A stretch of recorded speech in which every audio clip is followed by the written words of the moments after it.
Kritis të fundmi, Ministri i Mbrojtjes Shqipërisë ka lajmëruar se ka bler raketa nga Shtetet e Bashkuara të Amerikës. A besoni që vendet po përgatiten për një luftë të mundshme? Jemi pak vonë, më vjen mirë që zoti Vengu ka pasur të paktën një gjysmë përgjegjshmërie që të fillojë. Nuk besoj që vjen nga ai, unë besoj që janë amerikanët ata që përpiqen të mbrojnë vendet ku kanë interesa dhe pra është shtysa vjen jo nga ana jonë, po vjen nga ana e amerikanëve.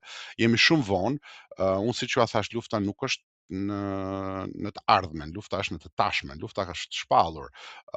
Për shembull, me që mos ta bëjmë këtë thjesht analitike, të merremi me faktet. Greqia ka vite që shpenzon shumë më tepër për armatimet dhe në vitet e fundit ka arritur të sigurojë kontrata për avionët më të avancuar amerikan F-35A. Po ashtu edhe Turqia.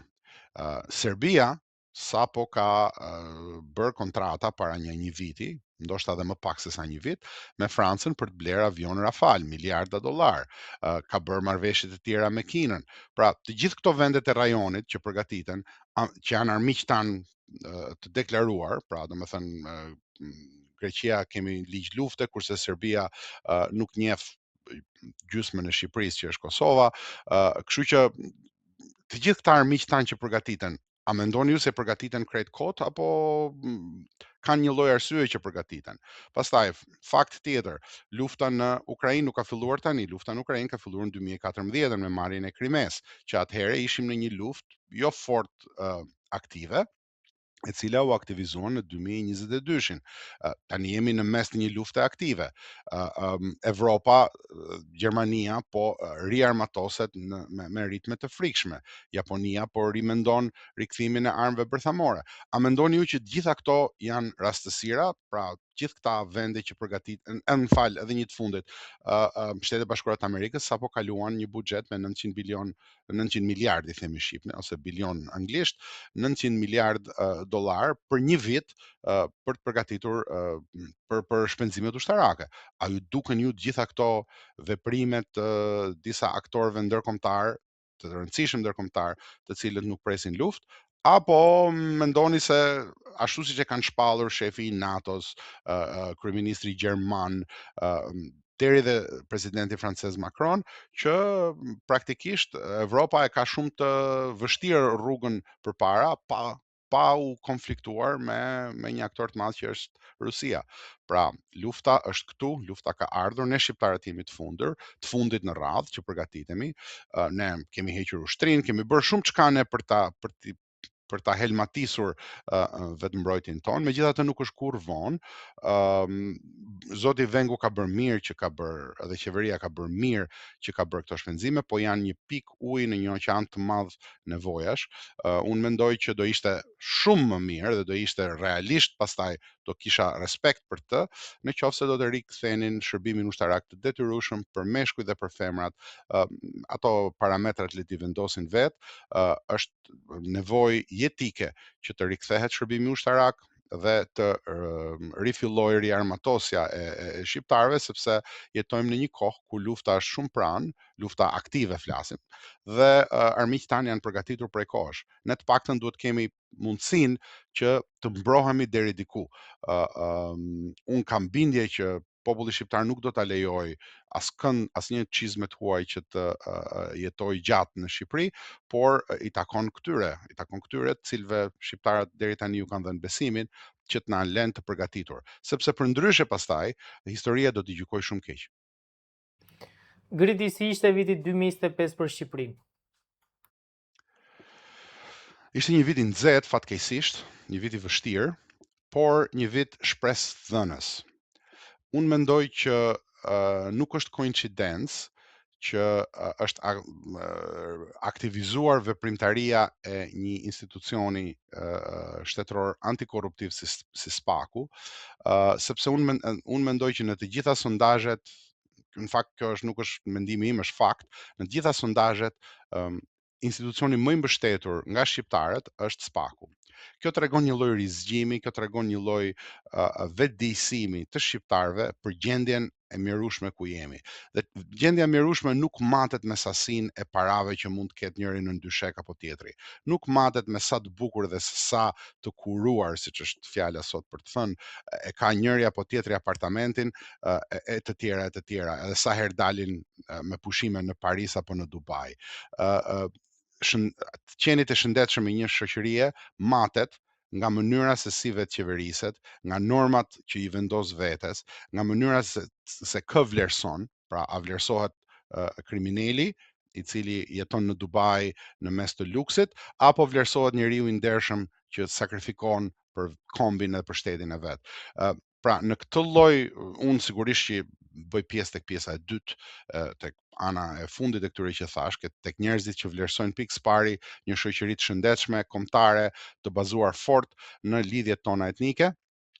Ky vetëdijsim jep shpresë që në vitet e ardhshme do ta kthejmë anën, do ta kthejmë vëzhgimin ton ose vështrimin ton drejt asaj që është gjëja e duhur, që është të punojmë për konsolidimin e kombit shqiptar, të punojmë për bashkimin e trojeve shqiptare, që nuk mund të mos jetë aq larg se sa kujtojnë njerëzit, por të paktën shteti që na njihet si joni, shteti me qendër në Tiranë, do duhet që të kishte këtë objektiv primar, do duhet kishte objektiv primar të shërbente shqiptarëve, interesave të tyre dhe të luftonte, të punonte fort që askush të mos i cënoj këto interesa. Në këtë vështrim unë jam shpresë plot sepse shoh që shqiptarët po vetëdijsohen që ajo që ka shitur paria ishte thjesht tallash. Dhe realiteti është që një shoqëri nuk mund të jetojë në llumë, një shoqëri nuk mund të jetojë e kapur nga krimi, një shoqëri nuk mund të jetë e shëndetshme thjesht duke pasur xhepat ose fund shtratin plot me para, në qoftë se këto para janë të vjedhura nga gjaku i shqiptarëve.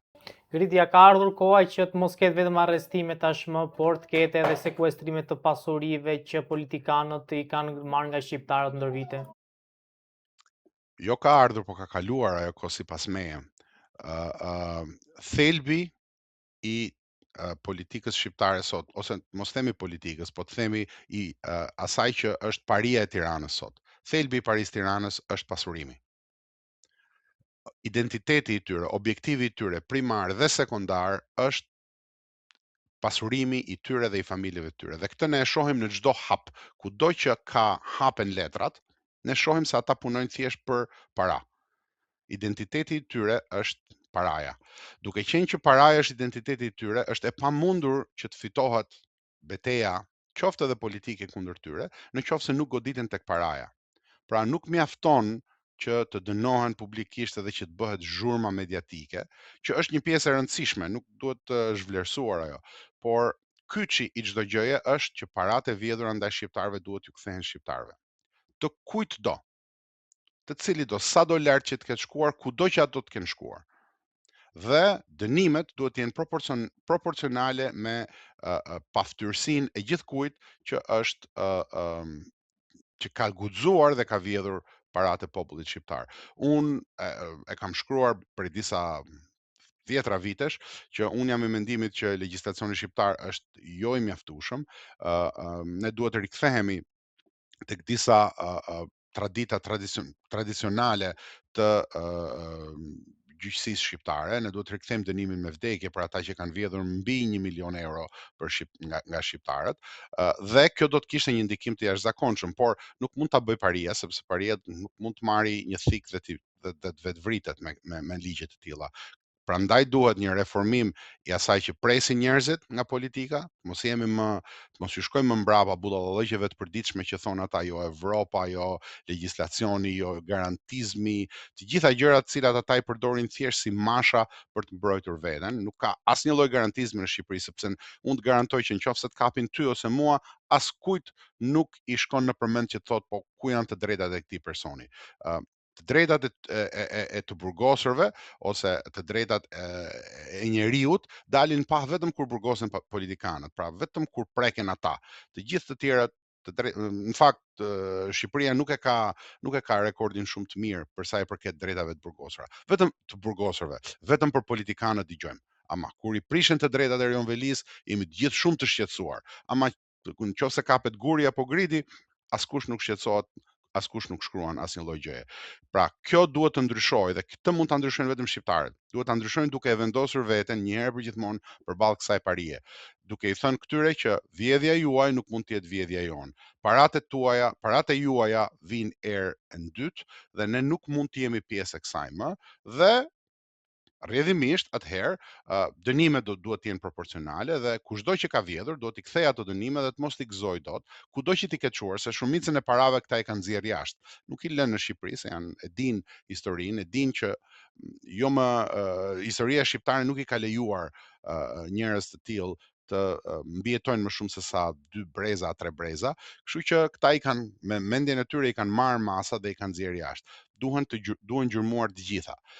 Ndoshta është pak jo e realizueshme që të gjitha këto t'i bëj spaku, se është një institucion i vetëm, gjysma e cilit është i kontrolluar ende nga Paria e Tiranës, pra vetëm gjysma e tij punon kundër Paris, por në çdo rast ky duhet të ishte ethosi, kjo duhet të ishte objektivi dhe ne shqiptarët duhet ta kuptojmë që në fundit duhet fillojmë ta marrim seriozisht këtë çështje, çështjen e vjedhjes, aq shumë sepse Paria ka frikë. Duhet dalë në një pikë tjetër nëse më lejon, pa e zgjatur tepër, kanë filluar të nxjerrin teza tani, po të shohësh emisionet e mbrëmjes, kanë filluar të nxjerrin teza që po nuk ka ndonjë problem të madh tash se të gjithë vjedhin, se nuk është vjedhje quhet ai që kapet. Kjo është pika kyçe që tregon që ata kanë frikë të tmerrshme, sepse e din që nuk kam më mundësi që të hedhin hysyve kujt, e din që ajo që po vjen, faktet që do të dalin janë 10 fish më të rënda dhe më të pa kontestueshme, më të pa kundërshtueshme se sa ato që kanë dalë deri më sot, dhe tani po i dalin të keqes përpara, përdorin spiun të UDB-s ose të tjerë për të dalë nëpër media dhe për të thënë që po nuk ka ndonjë problem më burr, ç'është kjo punë kështu tani, ne jemi në rregull, gjithë bota kështu vjedhin, gjithkund vjedhet. Ne kemi vjedhur diçka, por është normale, të vjedhësh në qeveri si është normale. Kjo Ky është helmi i tmerrshëm që ata kërkojnë t'ju fusin shqiptarëve dhe na takon gjithëve ne që të paktën kemi mundësinë, edhe ju ndërkohë, që të si gazetar, që t'i tregojmë njerëzve që nuk është ky realiteti. Nuk mund të jetë ky thelbi i një shoqërie. Griti, ka pasur një takim të ngarkuarës me punë të ambasadës amerikane me Agron Shehajn. Si e shikoni këtë takim, edhe madje ky takim është bërë publik nga vetë ambasada në faqen e saj në Facebook. Pra, a ishte një sinjal për këtë parti? Nuk mendoj se duhen mbi vlerësuar takime rutinë. Unë nuk mund të flas në emër të ambasadës amerikane sigurisht, ambasada amerikane flet vetë, qeveria amerikane flasin vetë, unë flas si qytetar privat. Megjithatë, nga pikpamja analitike, unë do thoja që nuk duhen mbi vlerësuar takimet e ditës. Mos harroni që është punë e diplomatëve të takojnë gjithkënd, të takojnë njerëz që janë politikan, sidomos kur janë kryetar partije, dhe sidomos kur janë kryetar partije që mbështesin për momentin vijën amerikane, të paktën publikisht. Mirë po, politika shqiptare ka treguar që shumë prej këtyre që sillen në një lloj mënyre në momente të caktuara, për shumë pak gjë mund të ndryshojnë mendim, mund të ndryshojnë veprime, mjafton një ofertë më falni, mjafton një ofertë e mjaftueshme politike apo financiare dhe shumë kush ndryshon mendim. Pra, Paria e Tiranës e ka vendosur veten në një pozicion të tillë që nuk përbën më nuk është më bashkëbiseduese të huajve. Të huajt kanë humbur besimin me sa duket. Dhe kërkohet që të ketë një bashkëbisedues të ri. Mirë po, përpara se sa të vendosim që Agron Shehaj është i besuari i amerikanëve në Tiranë, do duhet kaloj shumë çka, do duhet të provoj zoti Shehaj që është realisht një njeri që kërkon reformimin, e deri më sot nuk ka bërë asnjë lloj veprimi, as ai as partia e tij, janë sjell njësoj si të gjitha palët e tjera të Paris Tiranës, por thjesht duke qenë në një pozitë minorance shumë të vogël, do do të sillen si shkatërrues deri në momentin që t'ju ofrohet ajo çka ata kërkojnë. Problemi jon nuk është që nuk ka njerëz që pranojnë ofertat e Paris. Ofertat e Paris janë të shumë anshme dhe i shkojnë gjithkujt. Problemi jon është që deri më sot nuk ka dalë dikush që ta shikoj Parin në sy dhe t'i thotë ofertat e tua nuk më joshin, ofertat e tua nuk janë pjesë asaj që unë dua të identifikohem në politikë, unë punoj për popullin shqiptar dhe jo për ju, dhe në këtë mënyrë të fitoj besimin e shqiptarëve. Nuk janë shqiptarët problemi që nuk ka opozit në Shqipëri. Problemi është që nuk ka ofertë dhe këta i kanë mbyllur ofertat me të gjitha llojet e mjeteve të mundshme, me sofistikim të jashtëzakonshëm politik dhe mediatik dhe propagandistik. Këta e kanë mbyllur në mendimin e tyre të gjithë historinë, të gjithë rrethin e politikës. Megjithatë, e vetmja gjë që nuk e mbyllin dot është SPAK-u, sepse do t'i duhet të përballen me një fuqi të madhe që janë Shtetet e Bashkuara të Amerikës. Dhe mendoj që këtë herë kanë kuptuar që nuk ka për të shkuar kungullin ujë. Në çdo vend normal të botës, qeveria Rama duhet kishte rënë prej shumë kohësh. Pra, kjo retorika e ditës mua nuk më bind fort. Retorika e ditës që thuhet Rama ka rënë, Rama ikë, të gjitha këto janë trope të asaj që i thot vetes opozit, e cila po lufton për mbijetesë. Qeveria Rama nuk bie në qoftë se nuk ka opozit reale, dhe në Shqipëri sot nuk ka opozit reale. Zoti Rama bën çfarë ti doj kokra e qefit, për të përdorur gjuhën popullore. Pse? Sepse në fundit rrezikun më të madh që ka është që të përballet me mulin. Dhe me mulin mund të përballet edhe si shkollës mesme, për nga aftësia intelektuale ose nga aftësia politike. Pra, nuk është çështja a ka rënë qeveria Rama. Qeveria Rama është një qeveri antishqiptare. Pikë. Por qeveria Rama punon fort, ngushtësisht me atë që i thot vetes opozita. Të gjitha palët kanë hallin e vet dhe jo hallin e shqiptarëve. Pra, unë do ta shiha në planin që qeveria Rama ka rënë në sytë e shqiptarëve, po ka ende peshën politike. Pra, duhet parë shqiptarët kundrejt kësaj parie. A është paria e aftë që të mbajë këtë lloj sistemi politik, i cili i sundon shqiptarët, cili i ka vënë shqiptarët në rolin e skllëvërve dhe i shitet prurësit më të parë. Kushdo që vjen në Tiranë sot, paria është e gatshme të shitet. Ndaj dhe po rigjenerohen diskutimet për detin me Greqinë, e po bëhen, zoti Rama po bën të gjitha përpjekjet e mundshme që të mbetet në skenën politike, sepse ajo që është tragjedia e brendshme e tyre është që në skenën politike shqiptare, kur je mbret, por kur ikën bëhesh më i fundmi i shërbëtorëve, kështu që këta e dinë që nëse ju rrëshket këmba, nuk kanë më asnjë lloj mbrojtje, sepse askush nuk i do realisht. Askush nuk ka dashuri, askush nuk e do veprimin e tyre. Këta janë thjesht në pushtet dhe njerëzit i respektojnë për shkak të frikës që kanë ndaj pushtetit që këta mund të ushtrojnë. Ndaj dhe mendoj që ndërsa qeveria Rama dhe paria është drejt fundit të rolit vet historik, i takon popullit shqiptar që të kuptoj që në fundit nuk është çështja midis njërit apo tjetrit, por këta duhen parë gjithë bashkë si një trup i vetëm. Mendoni që SPAK-u është, po themi, opozita e shqiptarëve që po largon politikanët e korruptuar? Jo, nuk mendoj që është ashtu. Unë mendoj që me ardhjen e kryetarit të ri, SPAK-u ka dhënë disa sinjale pozitive. Fakti që kryetari përmendi çështjen e parave të politikanëve, të paktën retorikisht, ndoshta ka dëgjuar intervistën time para disa ditësh, por unë mendoj që ai ishte një sinjal i mirë. Pra, SPAK-u sot për sot është një pjesë jo fort e brendshme e shtetit shqiptar, e cila po përpiqet të luftoj kundër të keqes. Deri këtu jemi shumë rregull dhe SPAK-u është gjëja më e mirë e mundshme. Mirë po, nga një instrument për të luftuar palë të ndryshme politike, SPAK-u duhet ta shndërrojë veten në një organizëm të shtetit shqiptar, në një pjesë përbërëse të shtetit shqiptar që nuk sheh në dritë syrit askënd dhe që është instrument i shqiptarëve për të rikthyer drejtësinë.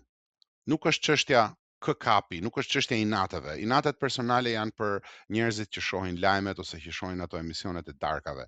Është normale, urrejtja shet shumë më tepër se sa dashuria.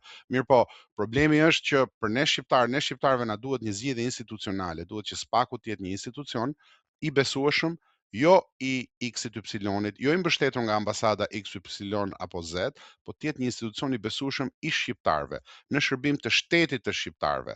Dhe për sa kohë që ne si shqiptar, për sa kohë që shoqëria përreth SPAK-ut nuk ndërton frym opozitare, frym që të krijoj pritshmëritë ndaj shtetit, frym që të krijoj ndjesi kombëtare midis nesh, sepse çfarë është kombi në fund fundit? Kombi është një vllazëri e njerëzve të cilët ndjehen të përafërt nga pikpamja etnike dhe nga shumë pikpamja të tjera.